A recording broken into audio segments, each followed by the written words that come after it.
Assalamualaikum warahmatullahi wabarakatuh.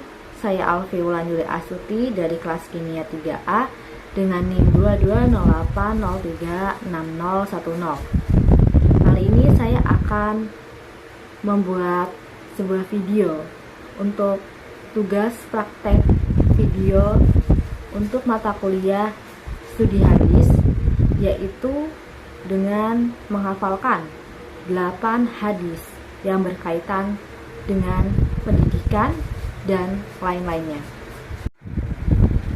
Untuk hadis pertama yaitu hadis mengenai pendidikan. Man ta'allama ilman mimma yubtagha bihi wajhullahi la yata'allamuhu illa liyusiba bihi aradan min dunya lam yajid arfal jannah.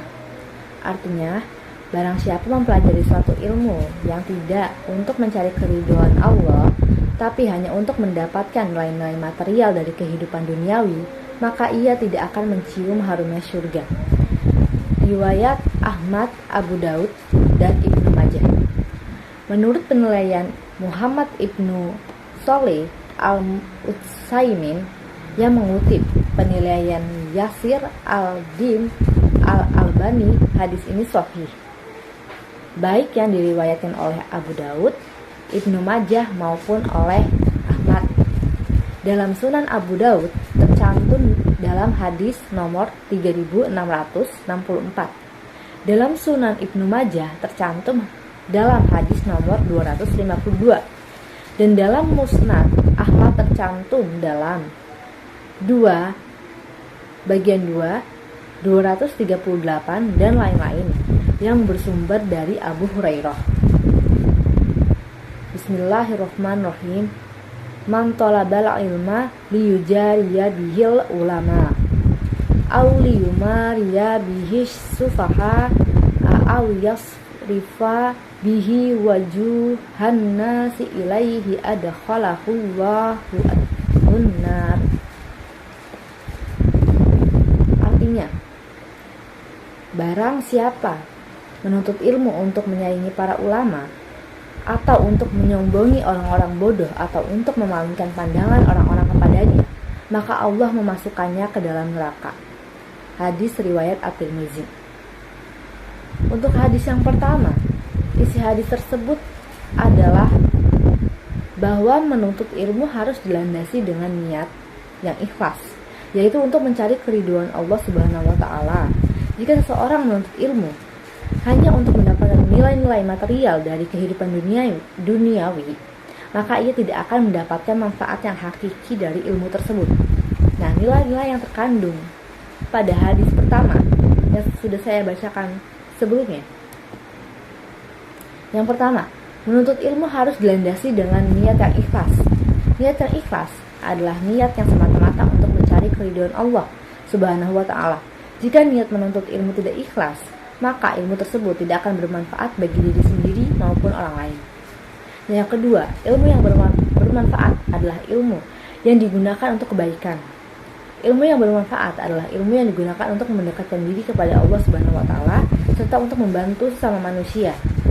Ilmu yang hanya digunakan untuk mengejar kesenangan duniawi tidak akan bermanfaat bagi diri sendiri maupun orang lain. Nah, makna yang ketiga, akibat dari menuntut ilmu hanya untuk mengejar kesenangan duniawi adalah tidak akan mendapatkan harumnya surga. Harumnya surga adalah salah satu kenikmatan yang akan dirasakan oleh orang-orang yang beriman di akhirat kelak. Orang-orang yang tidak menuntut ilmu hanya untuk mengejar kesenangan duniawi tidak akan mendapatkan kenikmatan tersebut. Untuk hadis yang kedua, hadis tersebut mengingatkan kita bahwa menuntut ilmu haruslah memiliki niat dan tujuan yang baik. Jika menuntut ilmu hanya untuk menyaingi para ulama, menyombongi orang-orang bodoh, atau memalingkan pandangan orang-orang kepadanya, maka ilmu tersebut tidak akan bermanfaat dan justru akan mendatangkan siksaan di akhirat. Nah, nilai-nilai yang terkandung dalam hadis kedua yang sudah saya sebutkan barusan. Yang pertama, menuntut ilmu haruslah karena Allah Subhanahu wa Ta'ala. Artinya, tujuan utama dalam menuntut ilmu adalah untuk mencari ridho Allah Subhanahu wa Ta'ala dan bukan untuk mencari pujian atau pengakuan dari manusia. Yang kedua, menuntut ilmu haruslah dengan ikhlas. Artinya dalam menuntut ilmu kita harus bersih dari niat-niat yang buruk seperti riya dan sum'ah. Yang ketiga, menuntut ilmu haruslah bermanfaat untuk diri sendiri dan orang lain. Artinya, ilmu yang kita peroleh haruslah dapat kita gunakan untuk kebaikan diri sendiri dan orang lain, bukan untuk merugikan orang lain. Yang keempat, menuntut ilmu haruslah dilakukan dengan sabar dan tekun. Artinya, dalam menuntut ilmu, kita haruslah memiliki kesabaran dan ketekunan dalam menghadapi berbagai kesulitan dan tantangan. Yang kelima, menuntut ilmu haruslah dilakukan dengan rendah hati. Artinya, dalam menuntut ilmu, kita haruslah menyadari bahwa kita masih banyak kekurangan dan harus selalu belajar dari orang lain. Selanjutnya, hadis yang kedua yaitu tentang alam. Tafsir ayat Imam Bukhari mengatakan bahwa Imam Ahmad mengatakan, An Abi Rozina qala qultu ya Rasulullah aina kana rabbuna qabla an yakhluqa khalqah qala kana fi ama ma tahtahu hawaun wa ma fawqahu wa hawaun thumma khalaqal arsya ba'da dzalik. Dari Abu Rozin bahwa ia pernah bertanya kepada Rasulullah Shallallahu Alaihi Wasallam, wahai Rasulullah, di manakah Tuhan kita sebelum Dia menciptakan makhluknya? Rasulullah Shallallahu Alaihi Wasallam bersabda, Dia berada di awan yang di bawahnya tidak ada udara dan di atasnya tidak ada udara pula. Kemudian sesudah itu Dia menciptakan arasy. Nah, isi dari hadis ini menjelaskan tentang keberadaan Allah Subhanahu wa Ta'ala sebelum Dia menciptakan makhluknya. Rasulullah Shallallahu Alaihi Wasallam bersabda bahwa Allah Subhanahu wa Ta'ala berada di awan yang di bawahnya tidak ada udara dan di atasnya tidak ada udara pula. Setelah itu Dia menciptakan arasy, yaitu singgasana Allah Subhanahu wa Ta'ala yang sangat besar. Nah, nilai-nilai yang terkandung dalam hadis ini yang pertama yaitu ketauhidan. Hadis ini mengajarkan kita tentang keesaan Allah Subhanahu wa Ta'ala. Allah Subhanahu wa Ta'ala adalah sesuatunya yang ada sebelum ada apapun di alam semesta ini. Yang kedua, kekuatan Allah Subhanahu wa Ta'ala. Hadis ini menunjukkan bahwa Allah Subhanahu wa Ta'ala memiliki kekuatan yang luar biasa, yang mampu menciptakan arasy singgasana yang sangat besar tanpa bantuan makhluk apapun. Yang ketiga yaitu tentang keberadaan Allah Subhanahu wa Ta'ala. Hadis ini menegaskan bahwa Allah Subhanahu wa Ta'ala ada di mana-mana. Dia tidak terbatas pada ruang dan waktu. Hadis yang ketiga yaitu hadis tentang kimia. Hadis yang diriwayatkan Abu Sa'id Al-Khudri. Beliau berkata, Annan Nabiyya sallallahu alaihi wasallam nahaya anin ikhil fisyurbi faqala rajulul qadatu araha fil ina iqala ahrikha qala fa inni ila arwa min nafasin wahidin qala fa abinil qadaha idza anfik. Nabi Shallallahu alaihi wasallam melarang meniup-niup saat minum. Seseorang berkata, bagaimana jika ada kotoran yang aku lihat di dalam wadah air itu? Beliau bersabda, tumpahkan saja. Ia berkata, aku tidak dapat minum dengan satu kali tarikan nafas. Beliau bersabda, kalau begitu jauhkanlah wadah air atau tempat minum itu dari mulutmu. Hadis riwayat Tirmizi nomor 1887 dan Ahmad 3 nomor 26. Untuk hadis yang kedua tadi yaitu hadis mengenai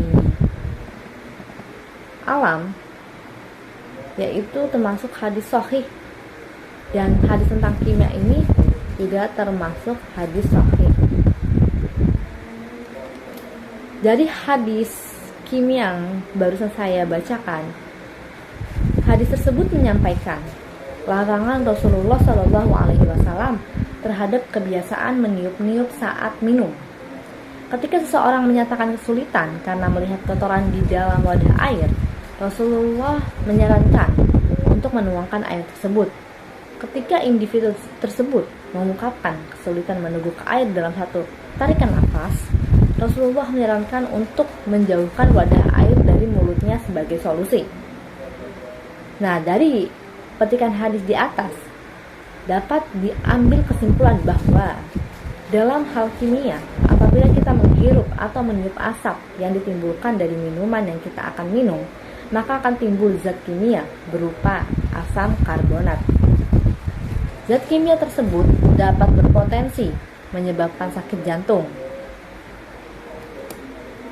Nah, dapat dilihat dari fakta bahwa bertemunya H2O atau air dalam gelas dengan karbon dioksida atau CO2, udara yang kita tiupkan melalui mulut akan menghasilkan asam karbonat atau H2CO3 sebagai rumus kimianya. Jika senyawa ini masuk ke dalam perut, kita bisa menyebabkan penyakit jantung. Nah, jadi hal itulah nilai-nilai yang terkandung di dalam hadis tersebut. Kita dilarang untuk meniup-niupkan makanan, karena itu akan menyebabkan penyakit jantung. Selanjutnya yaitu hadis tentang lingkungan. Hadis riwayat Tirmizi nomor 1303.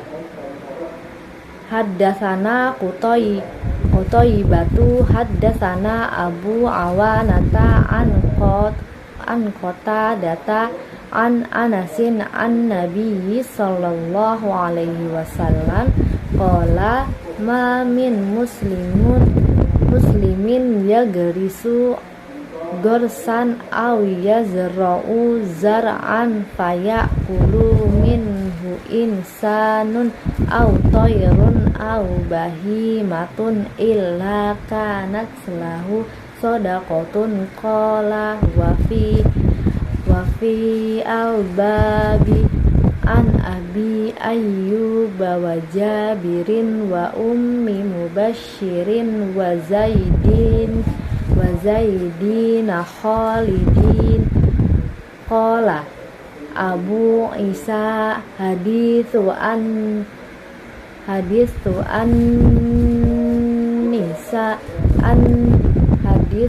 Anasin hadithun hasanun sahihun. Artinya, telah menceritakan kepada kami, Qutaibah telah menceritakan kepada kami, Abu Awanah dari Qatadah dari Anas dari Nabi SAW, beliau bersabda, tidaklah seorang muslim yang menanam tanaman atau menabur benih lalu hasilnya dimakan oleh manusia, burung atau binatang ternak, melainkan hal tersebut menjadi sedekah baginya. Ia mengatakan, dalam hal ini ada hadis serupa dari Abu Ayyub, Jabir, Ummu Bashir, dan Zaid bin Khalid. Abu Isa berkata, hadis Anas adalah hadis hasan sahih. Hadis riwayat Tirmizi. Dari hadis tersebut, isi hadis tersebut adalah bahwa setiap muslim yang menanam tanaman atau menabur benih, maka setiap hasil tanaman tersebut yang dimakan oleh manusia, burung atau binatang ternak akan menjadi sedekah baginya. Nah, hikmah dari hadis tersebut adalah menanamkan tanaman atau menabur benih adalah sebuah ibadah yang bernilai sedekah. Sedekah adalah perbuatan yang bermanfaat bagi orang lain, baik secara materi maupun non-materi. Menanam tanaman atau menabur benih bermanfaat bagi orang lain karena dapat menghasilkan makanan dan minuman yang mereka butuhkan. Menanamkan tanaman atau menabur benih dapat memberikan manfaat bagi lingkungan. Tanaman dapat menghasilkan oksigen, menyerap karbon dioksida, dan mencegah erosi.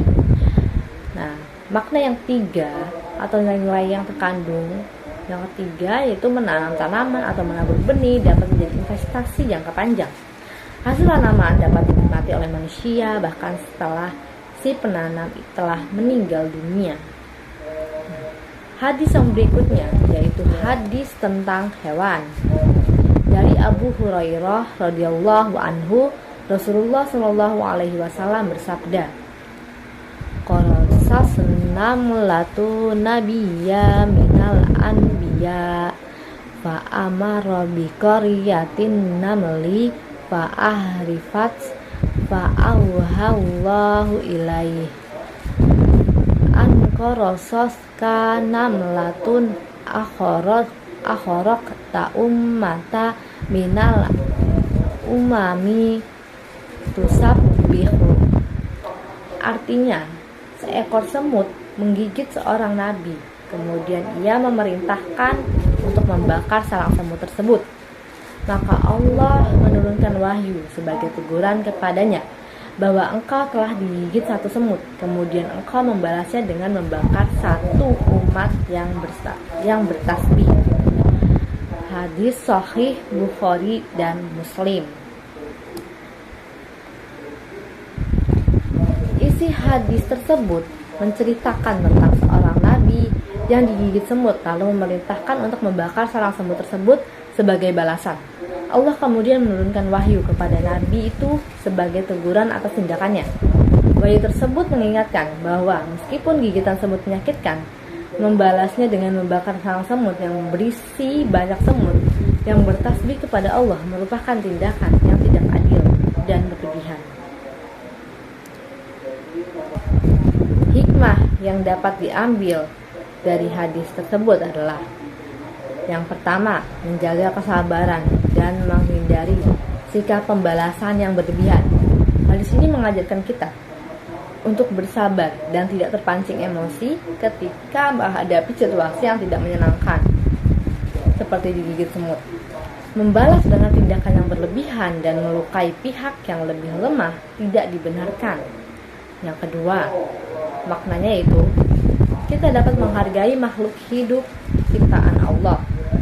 Hadis ini mengingatkan kita bahwa semua makhluk hidup ciptaan Allah termasuk semut memiliki hak untuk hidup dan dihargai. Menyakiti mereka tanpa alasan yang dibenarkan, apalagi dengan jumlah yang banyak seperti membakar sarang, merupakan tindakan yang tidak baik. Makna yang ketiga yaitu menyadari keterbatasan manusia. Sebagai manusia, kita tidak memiliki hak untuk menghukum atau mengambil nyawa makhluk hidup lainnya tanpa alasan yang dibenarkan. Hadis ini mengingatkan kita bahwa keadilan dan hukuman yang sebenarnya berada di tangan Allah. Nah, makna yang selanjutnya yaitu merenungkan hubungan antara perbuatan dan akibat. Hadis ini mengajak kita untuk merenungkan bagaimana perbuatan kita meskipun sekecil apapun dapat berdampak luas dan menimbulkan akibat yang tidak terduga. Makna yang berikutnya yaitu dapat meneladani akhlak Nabi. Hadis ini juga mengajarkan kita untuk mengambil teladan dari akhlak mulia para Nabi yang dianjurkan oleh Allah. Meskipun digigit semut, Nabi tersebut tidak terpancing emosi dan bertindak berdasarkan belas kasih serta keadilan. Untuk hadis yang selanjutnya yaitu hadis tentang matematika. Melalui salah satu hadis yang disahihkan oleh Syekh Albani dari Ali bin Abi Thalib bahwa Nabi Shallallahu Alaihi Wasallam bersabda, "Fa idza kanat laka minta dirahama wahala alaiha al haula fa fiha khamsata darahima walaysa alaika syai' yakni fi dhahabi hatta yakuna laka isyra wa nadinar fa idza kana laka isyaru run nadinar wahala alaihal haula fafiha nisofa dinarofama zada fabihi sabidzalik. Artinya, Bila engkau memiliki 200 dirham dan telah berlalu 1 tahun sejak memilikinya, maka padanya engkau dikenai zakat sebesar 5 dirham, dan engkau tidak berkewajiban membayar zakat sedikit pun, maksudnya zakat emas, hingga engkau memiliki 20 dinar. Bila engkau telah memiliki 20 dinar dan telah berlalu 1 tahun sejak memilikinya, maka padanya engkau dikenai zakat setengah dinar, dan setiap kelebihan dari nisab itu maka zakatnya disesuaikan dengan hitungan itu. Hadis riwayat Abu Daud nomor 1573. Hadis ini sahih, sudah disahihkan oleh Syekh Albani dari Ali bin Abi Thalib. Pada hadis di atas, isi kandungan dari hadis di atas adalah Rasulullah Shallallahu Alaihi Wasallam menekankan kepada umatnya untuk membayar zakat mal. Beliau menyatakan bahwa seseorang yang memiliki 200 dirham selama 1 tahun, maka dikenakan zakat sebesar 5 dirham. Selanjutnya, apabila seorang muslim memiliki 20 dinar selama 1 tahun, maka dikenakan zakat setengah dinar. Nah, hikmah dari hadis tersebut adalah yang pertama, memahami kewajiban zakat. Hadis tersebut menjelaskan tentang nisab dan kadar zakat untuk harta berupa dinar dan dirham. Dengan mempelajari hadis tersebut, kita akan mengetahui kapan seseorang berkewajiban membayar zakat dan berapa kadarnya. Yang kedua, meningkatkan rasa syukur kepada Allah. Zakat merupakan salah satu bentuk syukur kepada Allah atas nikmat harta yang telah diberikan. Dengan mempelajari hadis tersebut, kita akan semakin menyadari betapa besar nikmat harta yang telah Allah berikan, sehingga kita akan semakin bersyukur kepadanya. Ya, hikmah yang ketiga yaitu menolong orang lain. Zakat merupakan salah satu sarana untuk membantu orang lain yang membutuhkan. Dengan mempelajari hadis tersebut, kita akan semakin memahami pentingnya zakat dalam membantu orang lain. Nah, hikmah yang berkaitan dengan matematika adalah ilmu matematika sangat berguna dalam hal ini. Mengenai contoh pada hadis yang sudah dijelaskan tadi, yaitu dapat digunakan untuk menghitung kadar zakat, bagaimana cara pembagiannya, dan perhitungan itu kan semua membutuhkan ilmu matematika yang digunakan dalam hadis ini. Nah, hadis yang selanjutnya yaitu hadis tentang tumbuhan. Islam juga memberikan perhatian terhadap lingkungan alam sekitar, baik tumbuhan maupun kehidupan satwa, agar binatang bisa tetap pula lestari sebagai bagian dari sebuah rantai makanan yang akan menjamin keberlangsungan kehidupan. Nah, sebagaimana disebutkan dalam hadis,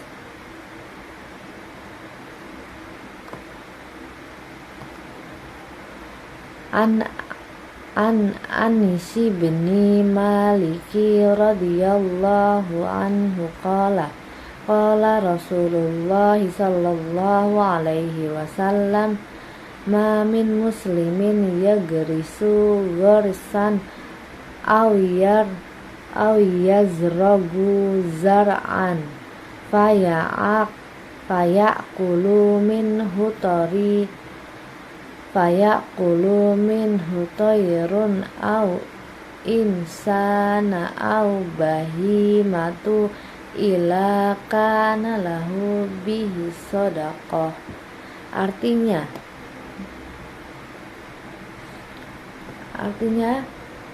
dari Anas bin Malik radhiyallahu anhu berkata, Rasulullah Shallallahu alaihi wasallam bersabda, tidaklah seorang muslim pun yang bercocok tanam atau menanam satu tanaman, lalu tanaman itu dimakan oleh burung atau manusia atau hewan, melainkan itu menjadi sedekah baginya. Hadis riwayat Bukhari 2152. Hadis ini sahih. Isi hadis tersebut menyampaikan bahwa jika seorang muslim menanam atau bercocok tanam dan hasil tanamannya dimakan oleh burung, manusia atau hewan, maka tanaman tersebut dianggap sebagai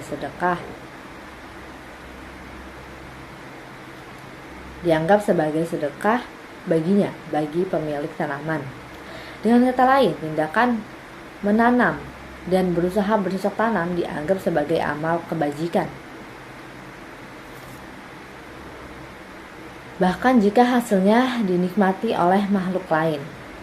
Nah, hikmah hadis ini adalah yang pertama, nilai kepedulian terhadap lingkungan. Hadis ini menunjukkan bahwa Islam sangat peduli terhadap lingkungan dan makhluk hidup yang ada di dalamnya. Bercocok tanam merupakan salah satu cara untuk menjaga kelestarian lingkungan dan memenuhi kebutuhan pangan makhluk hidup. Nah, yang kedua, nilai kedermawanan. Hadis ini menunjukkan bahwa bercocok tanam merupakan salah satu bentuk sedekah. Sedekah merupakan salah satu amalan yang dapat mendekatkan diri kepada Allah dan mendatangkan pahala yang besar. Sekian 8 hadis yang bisa saya sampaikan untuk memenuhi tugas praktek membuat video UAS studi hadis. Kurang lebihnya mohon maaf. Saya Alfiula Julia Astuti pamit undur diri. Terima kasih. Assalamualaikum warahmatullahi wabarakatuh.